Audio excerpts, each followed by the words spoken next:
नमस्कार मित्रांनो, जय महाराष्ट्र. राज्याच्या राजकारणातून अत्यंत धक्कादायक बातमी जाणून घेऊयात संपूर्ण अपडेट.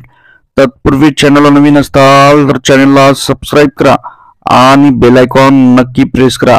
भाजप आमदार यांच्यावर भर दिवसा गोळीबार, राज्य हादरले. जाणून घेऊयात संपूर्ण अपडेट. खिरी जिल्ह्यात भाजप आमदार सौरभ सिंह सोनू यांच्यावर गोळीबार झालेला आहे. ते पत्नीसोबत नाईट वॉक करत असताना दोन मध्यधुंद तरुणांनी त्यांना शिवीगाळ केली आणि हवेत गोळीबार केला.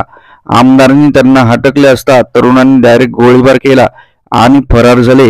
ही घटना कस्ता येथील सदर कोतवाली ठाणे क्षेत्रात बुधवारी रात्री घडली. आमदार सौरभ सिंह सोनू यांचे सुरक्षा रक्षक सोबत नव्हते.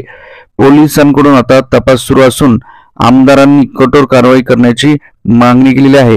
सुदैवाने आमदारांची परिस्थिती ही गंभीर नसून त्यांच्यावर इलाज चालू आहे आणि ते परिस्थिती त्यांची सध्या तरी चांगली आहे. अशा प्रकारचे अपडेट आहे. भाजप आमदार सौरभ सिंह सोनू यांच्यावर गोळीबार झालेला आहे. आपल्याला काय वाटतं कमेंट करा. व्हिडिओ आवडल्यास लाईक करा. जय महाराष्ट्र.